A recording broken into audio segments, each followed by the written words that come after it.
restrict your eating to certain food groups, but those lead to orthorexic tendencies that then spiral out of control into larger problems. And I feel like body type in itself is like slowly starting not to matter, but I think the idea of staying healthy does matter, if that makes sense. Hello guys, I'm Dr. Munim Moiz, a family medicine physician. In the UK we're called GPs, and welcome to the Digitize Health Podcast, episode 2. The voices you just heard were of 2 college students speaking about health and the modern day pressures on young people. This week's podcast is all about young folk and how the world of digital health is impacting them from social media and beyond. First though, let's go straight into some news. Apple released their new Apple Watch Series 6 on the 18th of September to quite a timid response by reviewers. The general feel is that it's more evolution rather than revolution, which seems to have become the way under Tim Cook's leadership. Whereas Jobs was renowned for revolutionary change, the iPod, the iPhone, the iPad, changes under Cook have become marginal iterations of the past. The watch itself now has an oxygen monitor to measure O2 saturations, and one of the best features on paper is the periodic background readings that it will take and store. As with so much in medicine, trends can be sometimes more useful than an individual reading. There is an always-on display with a 2.5 times brighter screen, and those of you who know how annoying it is to pause a workout because you can't see the screen will recognize what a big deal this is. An always-on altimeter also allows for better elevation tracking now. On the software side, there are new watch faces. Family Setup, which allows family members to sync their watch to a relative's phone if they don't have one. And this could be useful for tracking your children, for example. And a better VO2 max monitoring with the ability to detect lower scores and sleep monitoring now. In the COVID era, many of us are reluctant to get back to the gym for fear of contracting the virus from sweaty environments. Apple's fitness instructors are bringing home exercise to your home through an announced Fitness Plus. This is a subscription-based service that displays your stats on screen whilst you work out with the instructors. It lacks the interactive nature of Peloton, but is arguably financially easier to access. So, US pricing is $9.99 per month or $79.99 for the whole year. And Fitness Plus is free for the first 3 months. It's got the Apple art form and lots of hyper-excitable folk that I wouldn't mind following for a home gym session myself. It's set to be released late 2020, so it isn't out as yet. There are plenty of opinions on the watch at the moment, but we'll provide our own full breakdown once the new iPhones are out to test out the potential of the watch when you use it with the latest hardware. At the event, Apple mentioned the Mount Sinai Warrior Watch study, where data from the Apple Watch is being used to measure the impact of COVID on the psychological well-being of frontline healthcare workers and for the early prediction of COVID. My younger brother has been a doctor right at the front line in the hospital wards and emergency departments, and the stories I've heard from him have been humbling and inspiring. My heartfelt respect goes to all those around the world who supported their communities, from the shop assistants to friendly neighbors to the emergency staff and more. And of course, those who continue to support their communities during this COVID pandemic. You are true heroes. Singapore has become the first country to offer incentives to use the Apple Watch, and this is a 2-year health initiative called Lumi Health, where residents can earn up to $280 equivalent in rewards and vouchers just by completing fitness goals. The app will also set health screen and immunization reminders. It is a voluntary program, and I know there will be many naysayers who argue that financial incentives are the wrong way to bring about health change. But others will say it is a precursor to a nanny state for health. But if it saves lives through stopping preventable illness, such as heart attacks and stroke, isn't it worth a try? The Fitbit Sense released on the 25th of September to the public, and our review will be out in the next few days. Just like the Apple Watch, it's been released to mixed reviews, and we're seeing the first signs of technology not keeping up with public's expectations in this area. This week's podcast is focused on the young people and fitness. I wanted to get the opinion of people younger than me on what life is like for them in the world of health and fitness, and what their experience has been of using fitness devices. What the conversations revealed to me was startling. Here are two college students, and let's listen to what they'll have to say. We'll start with Nisha, who is a college student studying a fascinating combination of subjects, which we'll touch on at the end. Yeah, I always thought whenever I've used a Fitbit app, I've always been really impressed with it. And one of the things I did find was it's very, I thought, maybe I'm misunderstanding the environment, but I felt like it was a very competitive sometimes environment. And because you're constantly comparing your stats to other people's stats. And it's like great if you're winning on those stats, right? Like if you've got the largest step count. Like I remember when we did this challenge together on Fitbit, and it was like the bingo game, you know, where you see who get, and that was a very unfair week to pick that challenge with you, because that was a challenge. That was the time I was doing the 100,000 steps challenge, and so I completely demolished you. But that was so unfair, right? But how do you perceive that Fitbit environment from a young person's point of view? I'm actually really glad you brought that up, because a lot of people tend to overlook the fact that if you're an athlete or you already exercise regularly and to that extent of like walking 15 to or running 15 to 20,000 steps a day, it's kind of extreme, especially with the way that the challenges are set up. I think that for non-athletes or people trying to get into fitness, I actually would argue that the way that Fitbit has gamified their app isn't actually healthy. I would argue that it might reinforce an unhealthy numbers-based outlook on exercise, especially with the calorie counting aspect of the app, where you can track your food, and I think that for people coming into fitness, I think it would be better if it wasn't as competitive. I think that that competitive outlook might be best for people who are already familiar with the playing grounds and already want to challenge themselves. This would be a really good way of taking the extra step and providing more support, I guess, in a more measurable way. Yeah, I agree. And I think Fitbit's intentions are good in that regard, right? But like I felt that like when I was doing this review, I thought, I'm going to do this 100,000 challenge because it's going to be an amazing thing for the video to show people it can be done. And in doing that, I really injured myself. So if anyone hasn't seen that video, I'll put a link in the description. But I was like crippled halfway through that because I had not done the appropriate pre-fitness workouts and such, and stretches, and that taught me that I think the environment is it's not conducive towards sometimes good health, actually. And so much of fitness is also psychological health, as you alluded to, right? It's not just about physical health, it's about healthy mind, healthy body. In your opinion, what are the key health issues that young people feel like they battle with in their lives? Now, naturally, that question will be very specific to certain individuals who may have certain health problems. But I'm thinking on a much more broader level. Do you have any feel for what matters to young people the most? I can split it up in two ways. I think that people generally my age group, a lot of, I guess, the health issue that we're impacted most by is just general stress of daily life and the expectations of performance and the competitive job market. Especially, I'm in my almost last year at Rutgers. And I know that a lot of people my age are thinking, how am I going to get a job? What's going to happen after that? And there's a lot of pressure to perform. And I think that it's everyone's trying to find a way to deal with it in their own way. But I do think that the way that society is now in terms of handling stress, and the stress also being there for our generation, it's just stronger, and it's something that needs to be dealt with.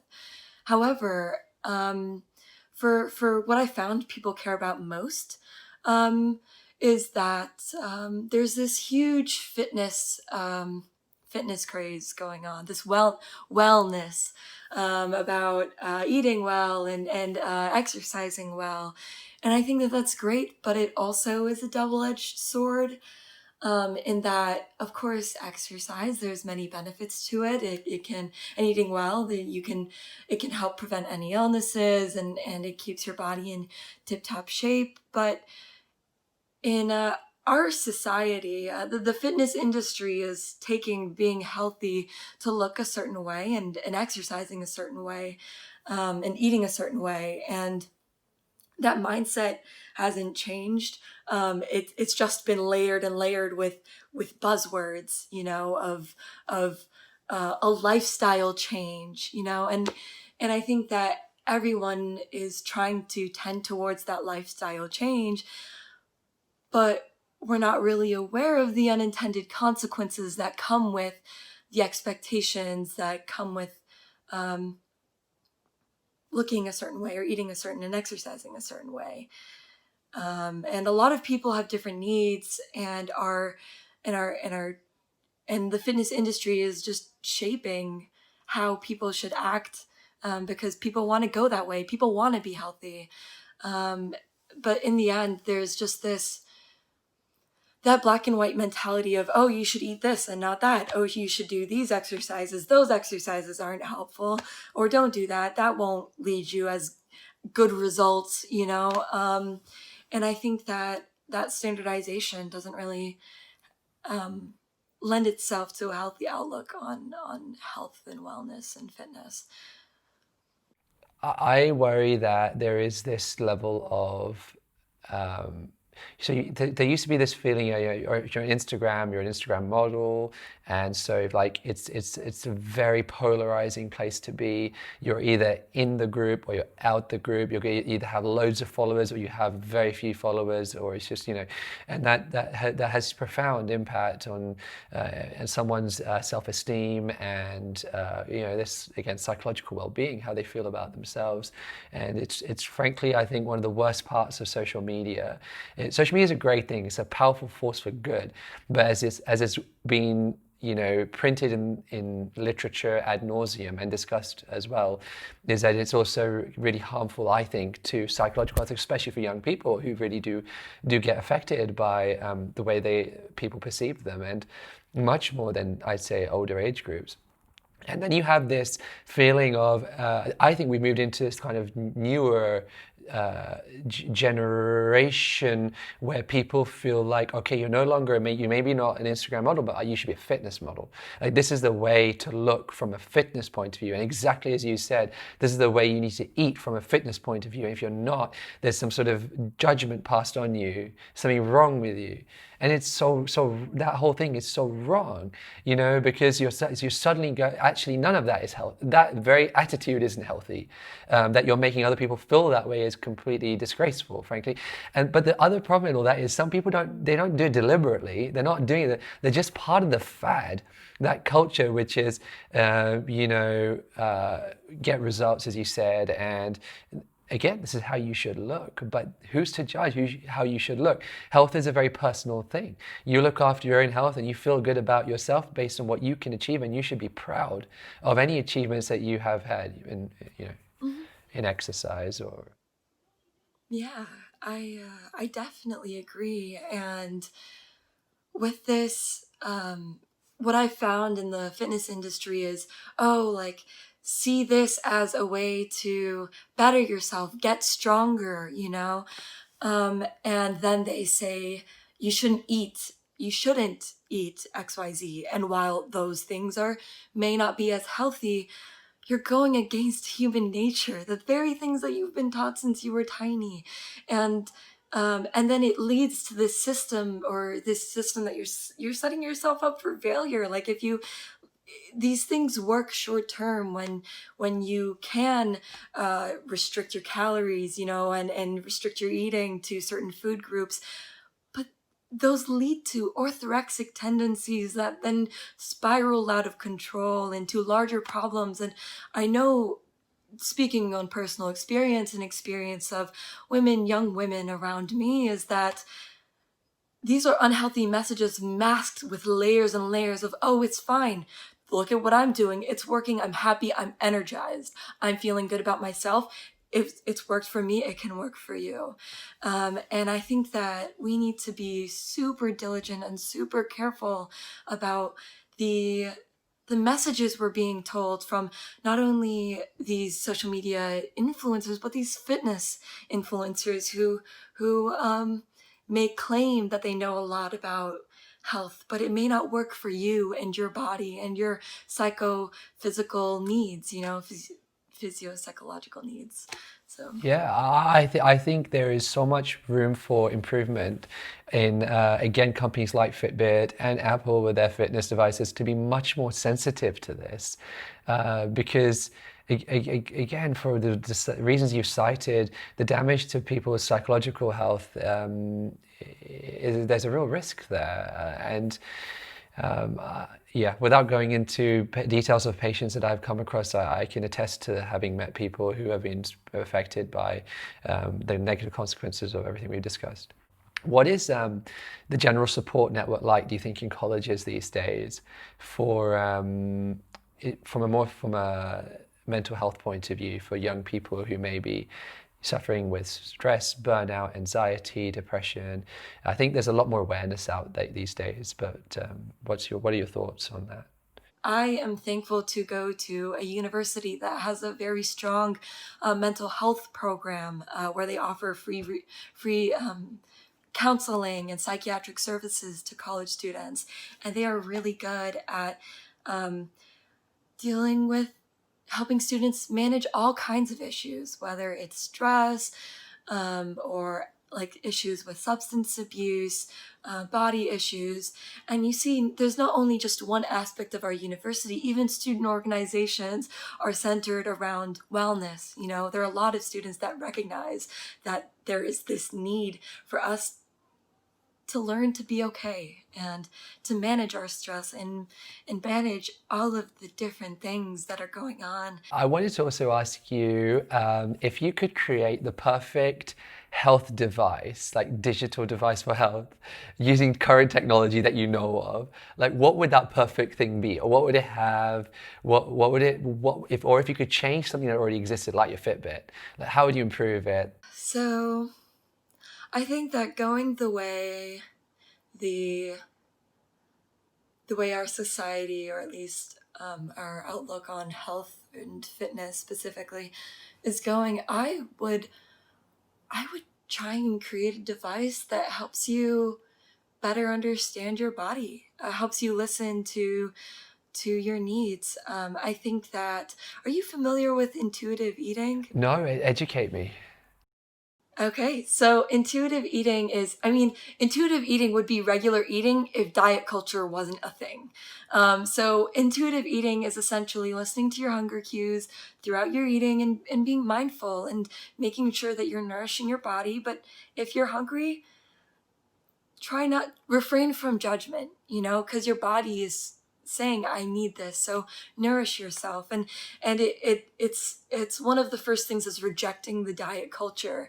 That is. So I would create a device that centers you on listening to your body, because we've lived in a society that tells you, listen to these big guys who are rich and look a certain way. And I'm like, no, don't listen to them. Listen to yourself, because you know yourself better. And if you don't know yourself right now, that's possible. With just a little bit of work, however difficult, it's totally doable. And I think that in terms of I don't know what, like, I guess a little bit of AI. I mean, as an IT major, I definitely want to explore that realm, and we have a lot to improve on in terms of AI technology and machine learning. But I definitely think that we could set up this little friend that could be like, how are you feeling? Helping you become more self-aware. And I just think that self-awareness is so important with the different aspects of how we live throughout our lives, because we're getting all this noise about how to think and feel about certain things. And I would like a device that kind of strays away from that and is like, pay attention to yourself, because your health is what matters more. touching on AI maybe as well, what would you want the future of healthcare to look like? And this is be like as broad as you can imagine it to be, or as narrow as you want it to be. But what do you think the future of health should look like? What would you want it to look like in, let's say, 100 years' time? I think that through my perspective of, I mean, me talking as somebody in America and seeing our state of healthcare in America, I would want there to be a general realization and acceptance of a universal basic healthcare. That, of course, where you find a balance of making sure that doctors and essential personnel are getting paid well and are not being overworked, but also not at the cost of the patient who needs that help. Because when it comes to the US healthcare system, there's a lot of influences of big pharma and hiking prices, which people aren't aware of when they walk into the clinic or hospital for an emergency. But I do think that I would see, generally I would see a more how do you say it, where it's like when you I guess self-management, where you take control yourself with, you know, blood pressure cuffs that you can have at home that are connected to a smart device that can tell you, you know, what's healthy for your age and help you, you know, just more nuanced like that. And also I think you one of your first videos on your channel was an EKG, like little cardia device, you know, little things like that. But taking that further and having that more integrated into our household to kind of eliminate the unnecessary trips to the doctor, and having the medical field be able to advance further in the more um, complex topics and issues in health. Yeah. Yeah, I mean, I'll share with you what I would want to see from a Yes, please, because I'm no, yeah, but totally ignorant of this is like this. now from a doctor's perspective, medical perspective, and I would say, let's think 50 year. Let's deal with like a 50-year time span. 100 years is so difficult, isn't it, to really to predict? Who knows what will happen in 100 years? Yeah, so AI is such a great topic to touch on because we know it's like exponentially growing from, or it seems to be, and we know that already there is potential to be able to take a picture of a mole and put that through an algorithm like in an AI machine learning algorithm, and for that machine to be able to tell us with at least a currently as accurate as a board certified physician in the US, for example, maybe in detecting cancers or what that mole may be in certain specific circumstances. So now, but we can extrapolate that and say, actually, could this be a technology that could be developed where any lesion, any mole at home, you take the photo and you put it through an app, as simple as that, and then it just tells you your probability of this being skin cancer. And I reckon like in 50 years time, we will take it completely for granted. It'll be like a very yawn, dull moment. Be like, oh, you know, we're just taking a photo. And you know, it's like, it'd be so nonchalant. I think people would be so nonchalant about it. But actually behind that will have been decades of innovation and hard work, because, you know, these medical technological advancements, they just don't happen overnight because of the risk. You know, there's a risk if somebody gets it wrong, that person could die of skin cancer because the device said it wasn't skin cancer. Definitely. I think that this is such an interesting time because AI and the development of, you know, the development of AI is we're getting there. We're not there yet, of course, but people are working hard, and honestly, there's just, we know that there's going to be a boom and there's going to be a big breakthrough, because it's, this is where the investment is going. If you look at a lot of trends as to where AI is going to be by 2030, it's going to be up there. It's going to be a lot more relevant. And as it is, we're seeing AR also make it to the market, and finding unique ways to integrate the two, and not only into our daily lives, but also into these different ways, like the healthcare industry, or shopping even. And I think this is such an interesting outlook and an interesting thing to keep an eye on. So I think what you're doing is good. Keep an eye on it, and take a look at those trends, because I honestly, I think that your ideas, they might be a little bizarre, but I think that like we can make them happen in like 50 years, especially with the rate that our technology is developing. I mean, we may plateau, but I don't know. There's so much opportunity for technological advancement and growth, and I think that the only barrier is the adoption of that technology. People may be a little hesitant to use AI that, is predictive of, whether you have cancer or not. They might be like, I'm still going to go to a doctor, like, I don't know how much I rely on this. Same thing with self-driving cars. But I think, How do you I how do think you this is, convince people? I mean, how much yeah. data does it take to convince someone? How easy can Mhm. you communicate that to convince someone? And it's not to say people are wrong to be skeptical. I think we should probably start off at a platform for being skeptical when we deal with our health. But it's so interesting, the ethics of it all, the challenges that we're going to face in the future. But thank you so much, Nisha, for your time. It's been such a privilege. You are such again, an eloquent speaker and Thank you. very, very intelligent. And for those who don't know, just to remind me of your sort of your majors, like because you're a very unique amalgamation of things that work beautifully together, but Thank you. it's a quite novel. Like, remind me what you're Yes. studying. First of all, though, I also want to thank you before I forget for having me on your show, and this has just been a wonderful opportunity and privilege. So I'm at Rutgers University, New Brunswick. I am double majoring in psychology and information technology, and I'm minoring in education. So the psychology that I'm focusing on is cognitive psychology, a little bit of developmental, but that's where I'm at. And then for IT, I'm mostly focused on user experience.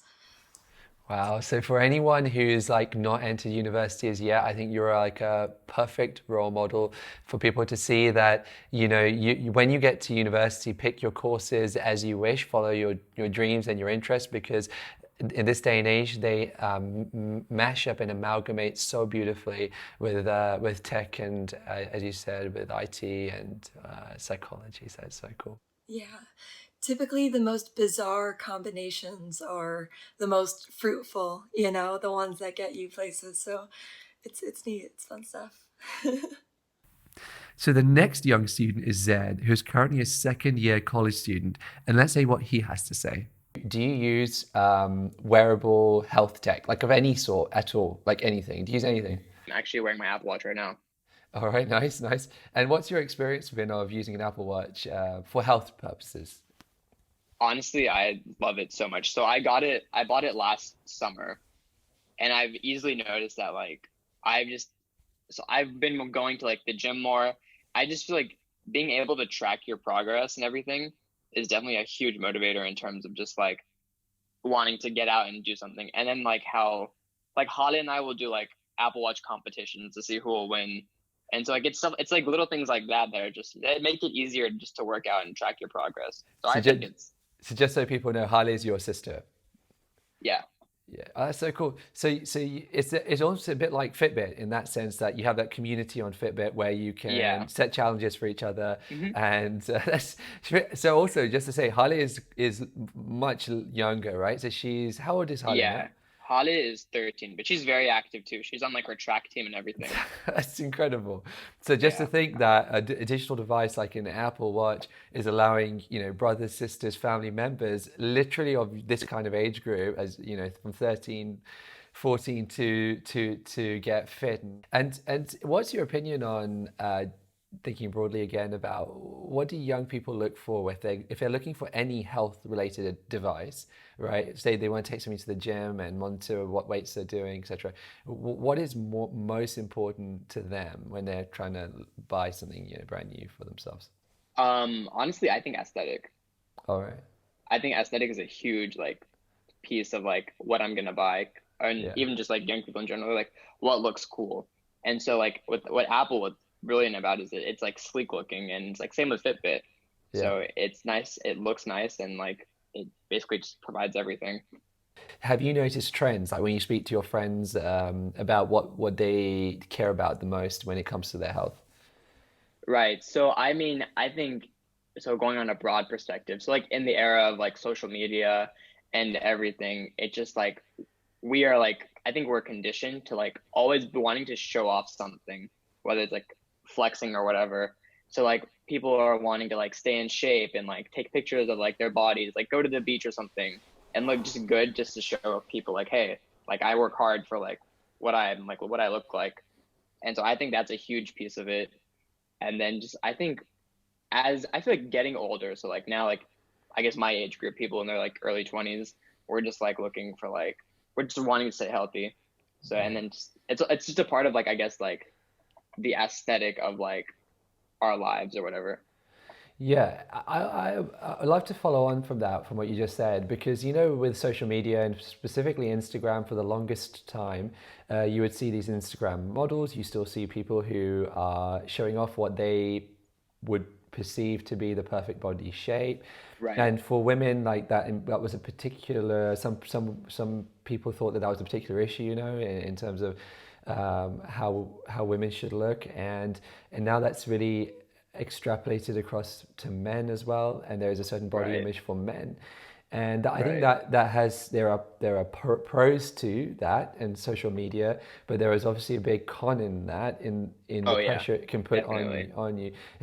Do you personally find that as like a a stereotype you need to fit towards, and if you don't, then you get ostracized, or do you feel like that's an issue for all young people? I think maybe in high school, there's more of that stereotype that, oh, if you're not like in the certain standard, you're kind of like, you're going to be like ousted or something.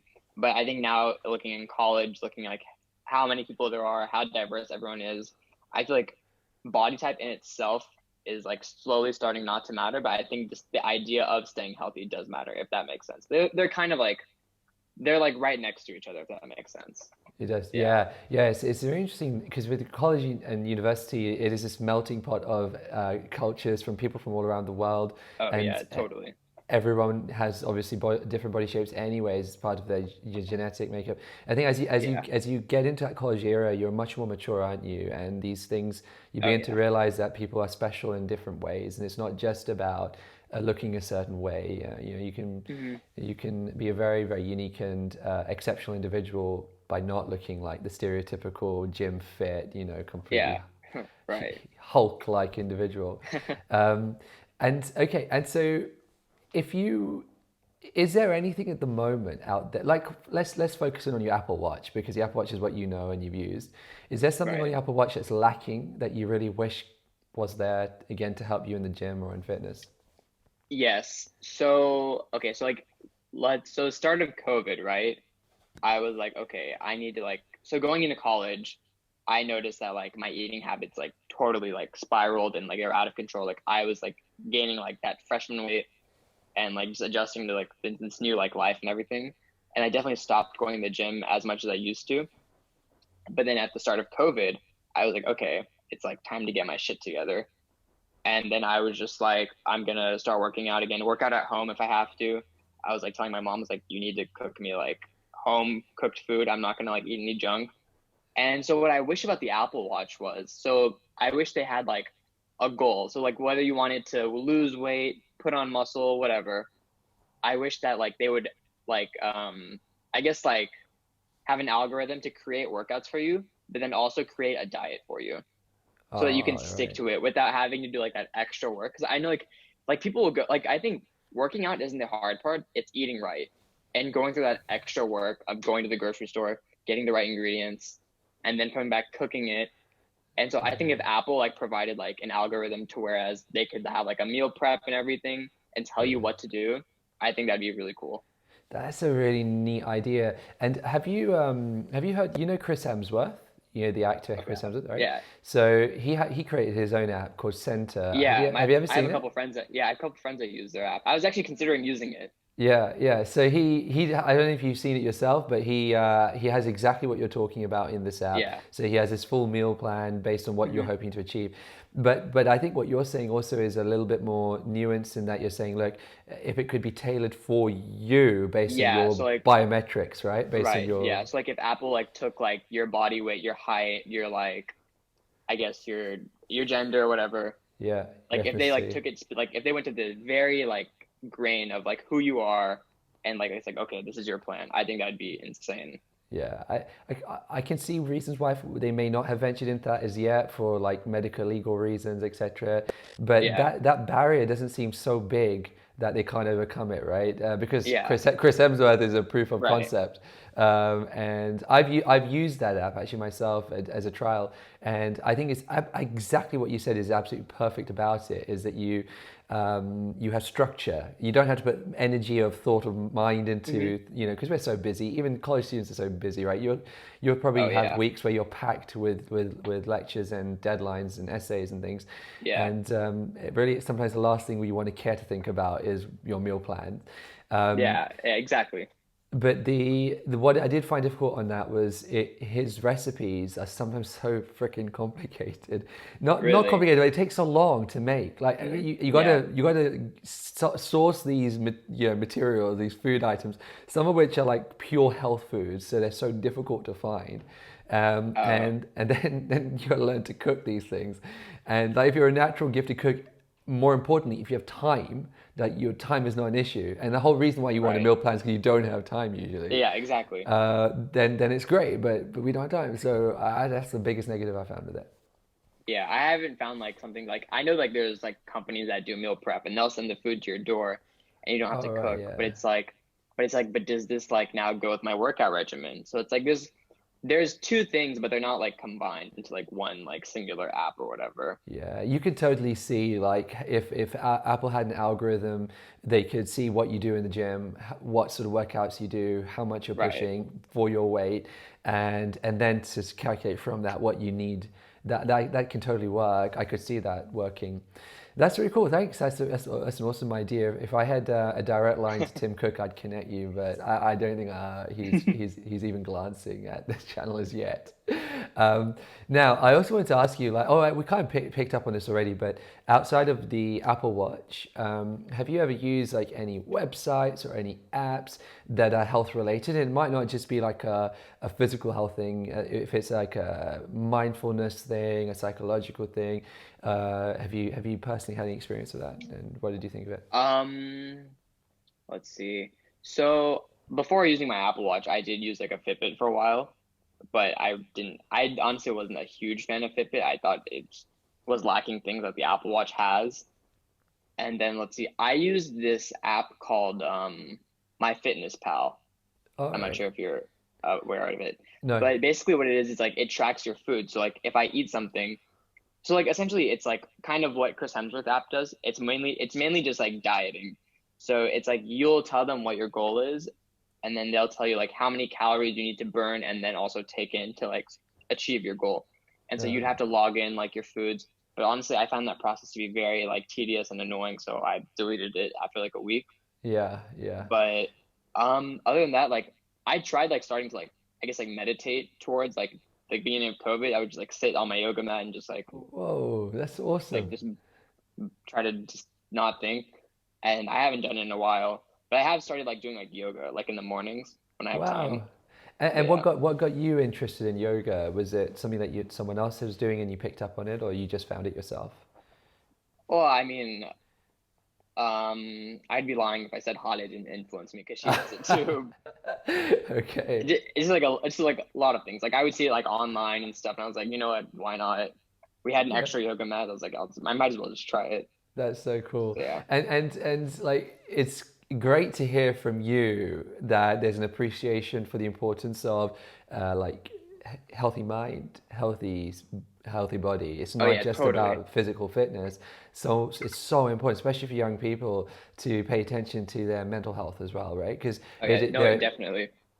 yeah, These because I feel like these years are like, definitely like some of your most important, and it's like you just can't like mess up. So yeah. like it's important. I feel like it's important just to be like in balance between both. When I was at university, which would have been I graduated back in say 2014, and so those 6 years at university, even, I'm thinking about my time, which is not that far away. I don't think mindfulness.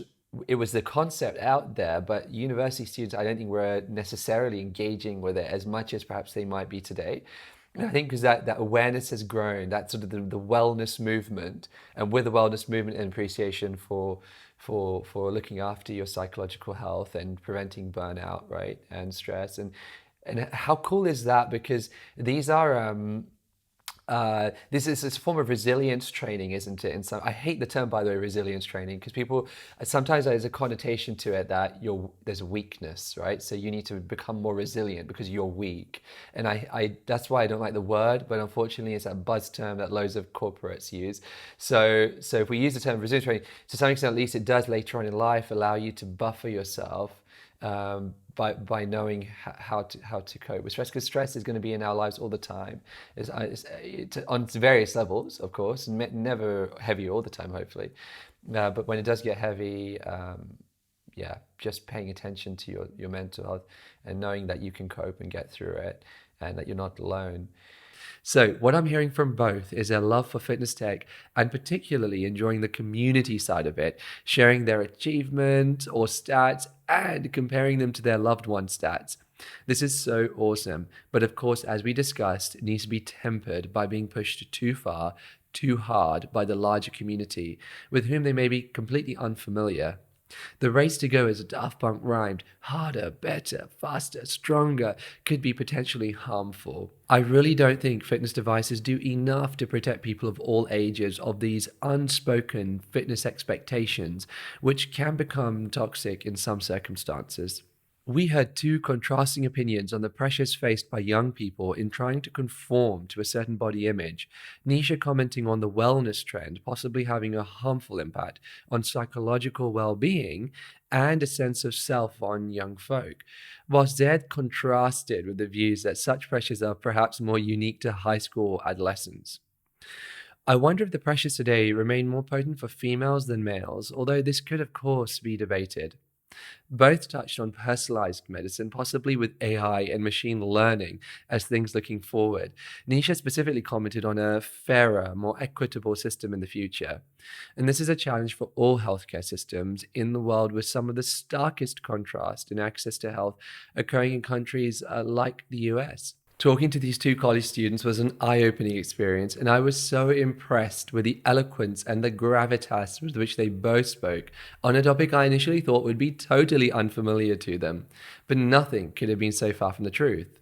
I think we all play a part in educating one another on the benefits of healthy lifestyle choices, and this is observed by all age groups, young and old, and the net effect will hopefully be to reduce the amount of preventable illness. But as we do that, though, let's just be mindful of not pushing each other beyond our limits in a way that could physically hurt us or putting undue psychological pressure on looking a certain way. Health is a personal attribute. It should be free of judgment or persecution. We should celebrate one another's fitness achievements, no matter how big or how small, and never ostracize anyone if they fail to achieve them or look a certain way physically. We are all beautiful. Love one another, be positive around one another, and let's together be the supportive change for good in living healthier lives. We really hope you enjoyed the second episode of our podcast. And if you did, we would really appreciate it if you're watching on YouTube to click on the like button below, click on the subscribe button, and if you're listening in on the podcast, click on follow. We cannot wait to see you at the next episode. And for now, take care and look after yourselves.